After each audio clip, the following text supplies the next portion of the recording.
Glacier में सुन लो, glacier में फटाफट इसमें ये है कि सबसे ज्यादा ग्लेशियर कौन सी नदी पे है, तो सबसे ज्यादा ग्लेशियर आपके सतलुज में है, फिर चिनाब में है और फिर ब्यास में है मैक्सिमम ग्लेशियर। और सभी को पता है कि लाहौल स्पीति में आपके बड़ा शिगरी ग्लेशियर है ना। और बड़ा शिगरी ग्लेशियर सबसे लार्जेस्ट ग्लेशियर है। चंद्रा वैली यहाँ पे है, चिनाब यहाँ पे बहती है। और लेडी ऑफ किलोंग किसे कहा जाता है, तो लेडी ऑफ किलोंग जो है वो भी एक ग्लेशियर है जो कि लाहौल स्पीति में है। और लेडी ऑफ किलोंग जो है उनका नाम लिखा है मैंने यहाँ पे एलिशिंगडे। तो एलिशिंगडे जो है, एलिशिंगडे, हाँ राजीव ठीक याद रखा है, एशनेट जो भी याद रखना है। तो एलिशिंगडे जो है वो लेडी ऑफ किलोंग एक ग्लेशियर है लाहौल स्पीति में। मैयार ग्लेशियर है वो भी लाहौल स्पीति में है, और मैं बता दूं ये सबसे लॉन्गेस्ट है लाहौल स्पीति में, मैयार ग्लेशियर। उसके बाद इंपॉर्टेंट यहाँ पे जो मुझे लगा, भागा ग्लेशियर जो है वो लाहौल में है। गेफांग ग्लेशियर जो है वो आपका गेफांग पीक भी है। और एक क्वेश्चन आया हुआ है कि वो कौन सी पीक है जो कि मैटरहॉर्न पीक से मिलती है जो कि स्विट्जरलैंड में है। क्वेश्चन ये आया है कि ऐसा कौन सी पीक है, ऐसा कौन सा ग्लेशियर है हिमाचल प्रदेश में विच रिजेंबल्स दी मैटरहॉर्न स्विट्जरलैंड। जो मैटरहॉर्न है वो आपकी एक पीक है स्विट्जरलैंड की, और इसका जवाब है गेफांग। गेफांग है इसका जवाब, ठीक है, इसको याद रखना। कोई बच्चे कह रहे हैं कि मेरा ऑडियो और वीडियो नहीं आ रहा है। Am I audible and am I visible? Am I audible, visible? Please someone reply. All okay ना? ठीक है ठीक है ठीक है। सुनो आगे इसमें एक मुझे जो इंपॉर्टेंट लगा,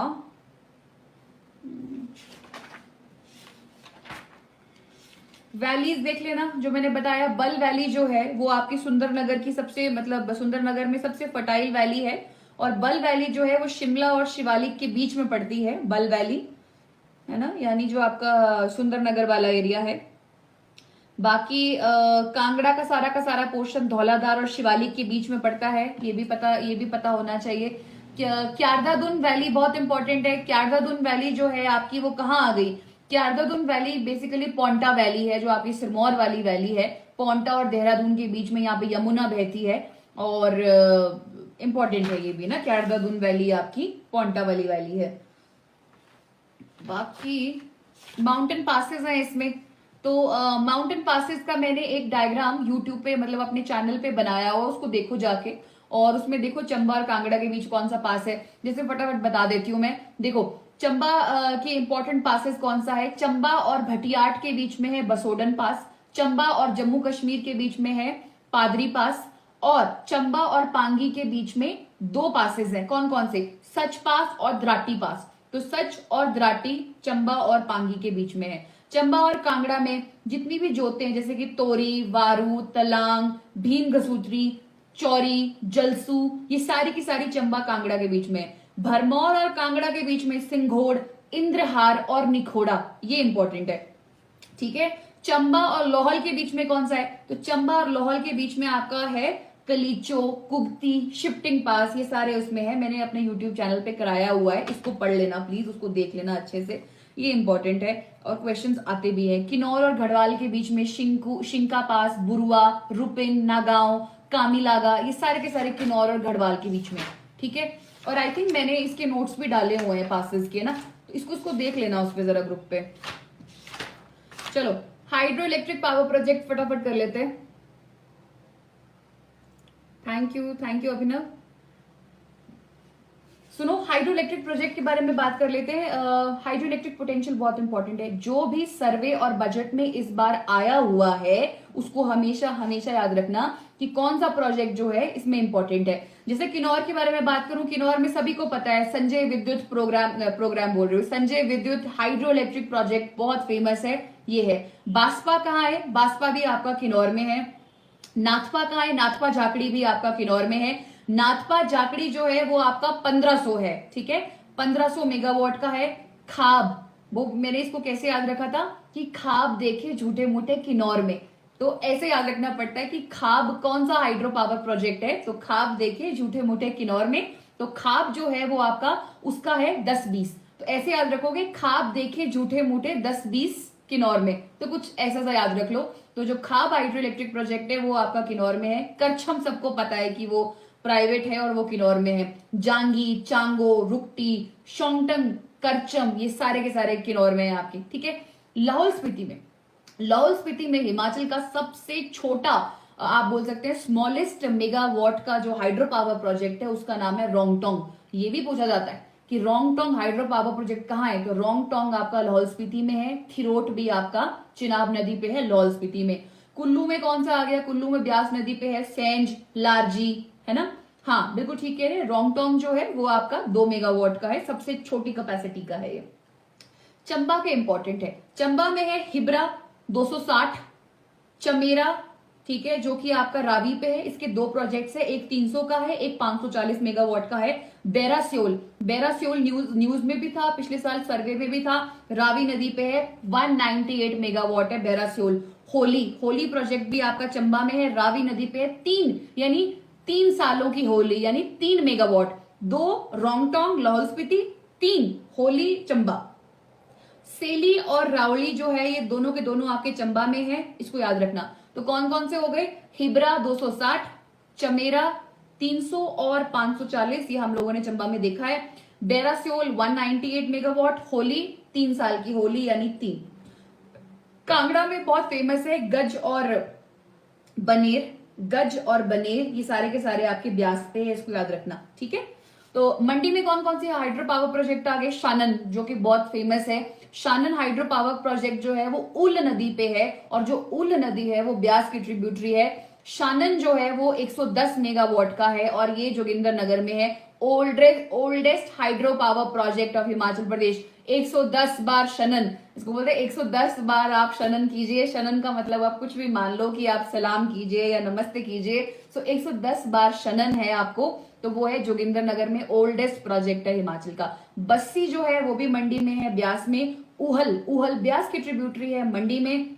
और थाना पलाऊ, थाना पलाऊ जो पावर प्रोजेक्ट है वो भी मंडी में। पार्वती जो है वो कुल्लू में है पूजा, और जितना मुझे याद है इसका 2500 के आसपास मेगावाट था, because Parvati project is one of the biggest hydro power project of Himachal Pradesh. तो थाना पलाऊ जो है वो मंडी में है, ठीक है जी। बिलासपुर में कोल डैम और भाखड़ा सबको पता है, कोल डैम 800 मेगावाट, कोल डैम हमने रशिया की मदद से बनाया था, और भाखड़ा का सबको पता है 1380 और 1500। हाँ ममता बिल्कुल सही बोला, 2051, one of the biggest largest megawatt का अगर कोई हाइड्रो पावर प्रोजेक्ट है तो उसका नाम है आपका पार्वती, और ये है 2051 कुल्लू में है ये, ठीक है। जहां मैं हूं अब ऐसे याद रख लो कि मैं कहाँ हूं।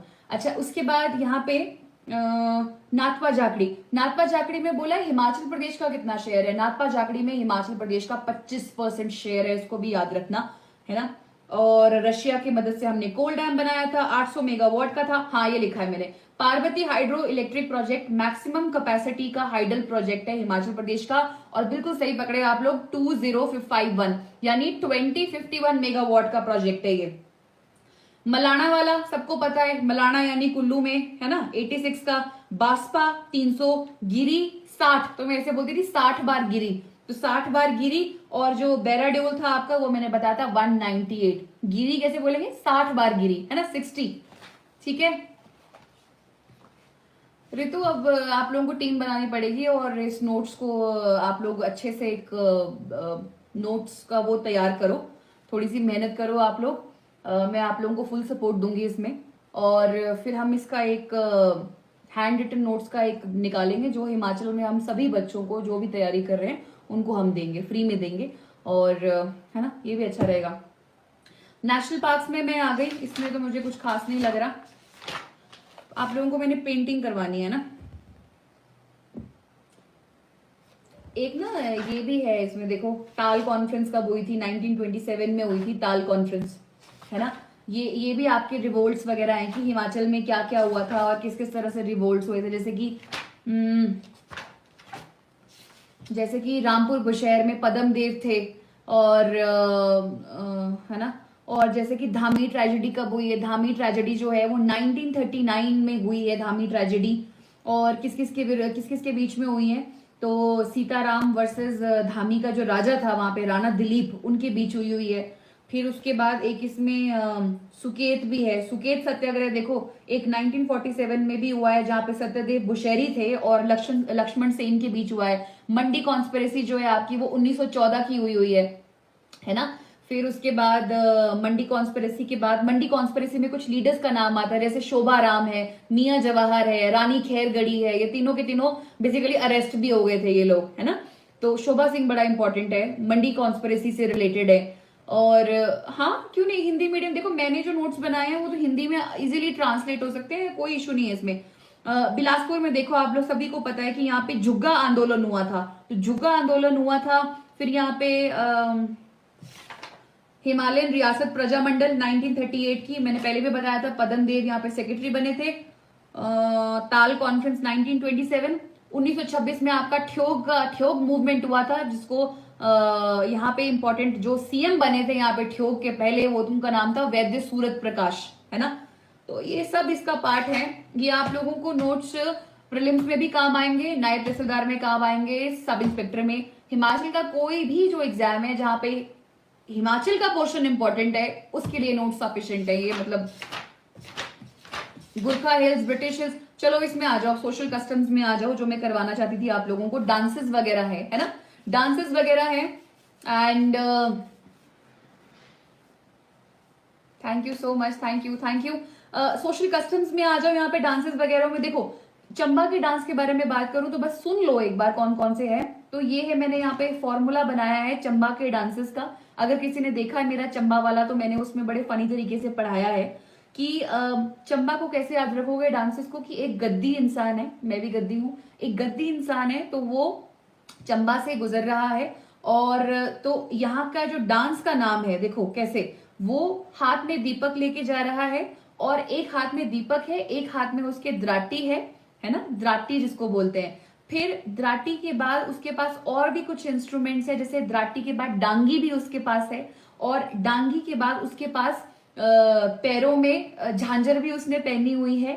और फिर उसके बाद वो किसी की तरफ जा रहा है, नुआड़ा कर रहा है या फराटी कर रहा है। कहने का मतलब है कि आप देखो, दीपक चंबा का डांस है, द्राटी चंबा का डांस है, देन उसके बाद डांगी चंबा का डांस है, छतराड़ी में होता है ना। झांझर चंबा का डांस है। तो ऐसे ऐसे आप इसको याद रख सकते हो। तो झांझर, झांकी, हांटर, सिकरी, डांडरास और दीपक और डांगी, ये तीन पूछे जाते हैं, डांडरास, दीपक और डांगी। तो याद रखना, गद्दी के हाथ में आपका दीपक है, डांडरास, और वो डांडिया भी खेल रहा है, कुछ ऐसे याद रख लो। ये आपके चंबा के डांसेस है। एक यहाँ पे लाहौल स्पीति के पूछा जाता है, शांड और शाबू, है ना। शांड और शाबू जो है, कोई पूछ रहा है, मैं भी गद्दी हूं शांड और शाबू जो है वो आपके लाहौल स्पीति के डांस है, इसको याद रखना, है ना। और छाम डांस जो है वो भी आपका लाहौल स्पीति का है, ठीक है। सिरमौर में एक डांस पूछा जाता है कि झूरी और बिरसू। तो झूरी और बिरसू जो है वो सिरमौर के डांस है। कुल्लू में कैसे याद रखोगे, ढीली फेटी, मतलब एक बंदा है और वो बस में ट्रैवल कर रहा है, और उसने अपनी जो पेटी होती है ना, मतलब कि सीट बेल्ट, वो ठीक नहीं बांधी है, तो उसको कोई बोलता है कि तेरी जो पेटी है वो ढीली है। तो ढीली पेटी, कुल्लू की तरफ जा रहा है, कुल्लू का डांस है। बाशरी, कार्थी, खरेट, लूड़ी पूछा जाता है, लूड़ी डांस कहाँ का है, लूड़ी डांस जो है वो आपका कुल्लू का है। शिमला का बुरा और सीर, तो ये बेसिकली एक बैलेट है, बेसिकली इसको हम अपने सोल्जर्स के लिए याद रखते हैं। तो बुरा और सी जो है वो शिमला का डांस है। लोटा ठाली डांस सिरमौर का और शिमला का। घुघटी डांस सिरमौर और शिमला का, ठीक है। ये मैंने सब नोट्स डाले हुए हैं, पीडीएफ डाले हैं, मैं दोबारा डाल देती हूँ अभी। पीडीएफ बना के डाले हुए हैं टेलीग्राम में, सब उसको ज्वाइन कर लो। अगर कोई मेरे ग्रुप से है तो प्लीज लिंक भेज दो यार, यहाँ पे टेलीग्राम का कुछ बच्चे बार बार लिंक मांग रहे हैं, तो वो ज्वाइन करेंगे तो उसके बाद फिर हम नोट्स डाल देते हैं।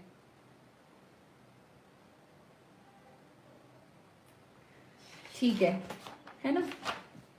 आप लोगों को मैंने पेंटिंग का, अच्छा एक ये आ गया मैरिज कस्टम, सुनो ये बड़ा इंपॉर्टेंट है और कंफ्यूज भी करता है ना। मैरिज कस्टम में ना, अब सुनते रहो, यहाँ पे मैंने लिखा है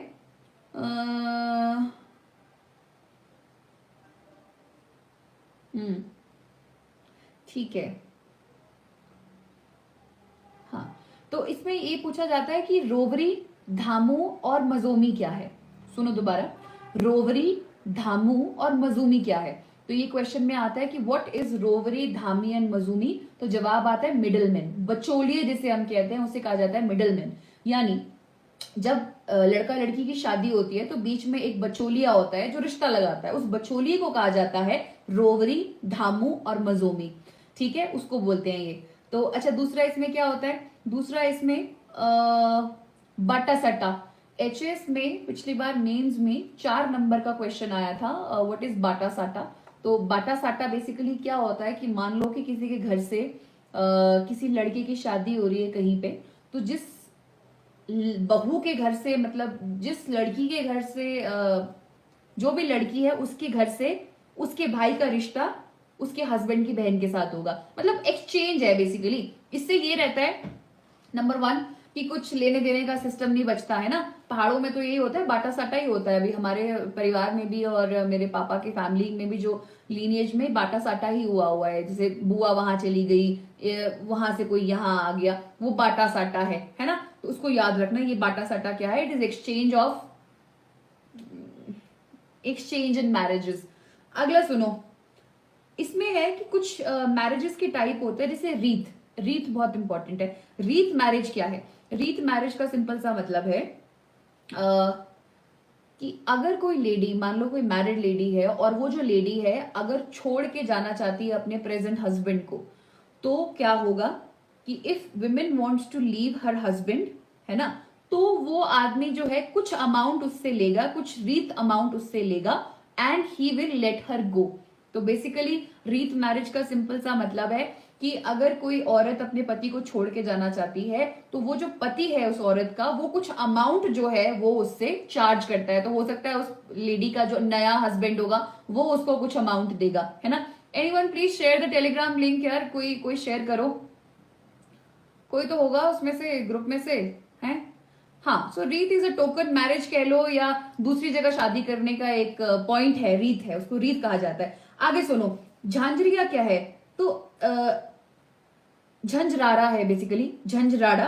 तो झंझराड़ा क्या है? तो झंझराड़ा का सिंपल सा मतलब है, झंझराड़ा is a type of a marriage जहां पे 7 फेरे नहीं होते। ठीक है, 7 फेरे नहीं होता, दैट इज योर झंझराड़ा टाइप ऑफ मैरिज। ठीक है, झिंड फुक क्या होता है? ये भी सुना होगा आप लोगों ने। झिंड फुक क्या होता है? झिंड फुक आपका ट्राइब्स में होता है और झिंड फुक का मतलब है ऐसी शादी जहां पे बच्चे अपने पेरेंट्स से परमिशन नहीं लेते। तो झांझरा जो कि आपका टाइप ऑफ मैरिज है, झांझरा या गदर, उसका मतलब है नो 7 फेरे। और झिंड फुक का मतलब है कि पेरेंट्स की परमिशन नहीं चाहिए, तो पेरेंट्स बोलते हैं ना, जो मतलब फुको अपना दिमाग, जो करना है करो। तो झिंड फुक का मतलब है no parents permission is taken. आगे सुनो, दरोश और दुब।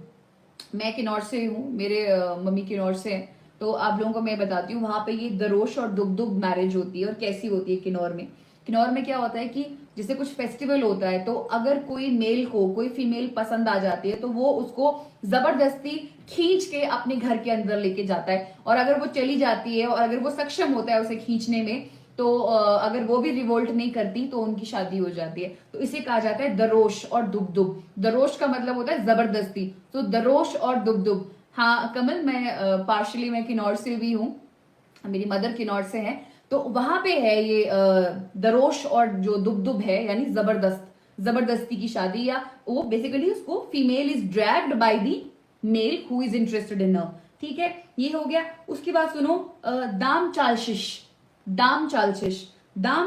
का सिंपल सा मतलब है कि जब लवर्स भाग जाते हैं तो उसे कहा जाता है दाम चालशिश। ठीक है, ये एक प्रकार की झिंडफुक मैरिज ही होगी। क्यों? क्योंकि अगर दाम चालशिश जो कि किन्नौर की शादी है, अगर आप भाग के शादी कर रहे हैं, where the lovers are eloping, of course they don't need permission from their parents, तो वो दाम चालशिश और झिंडफुक एक प्रकार की शादी हो गई, है ना।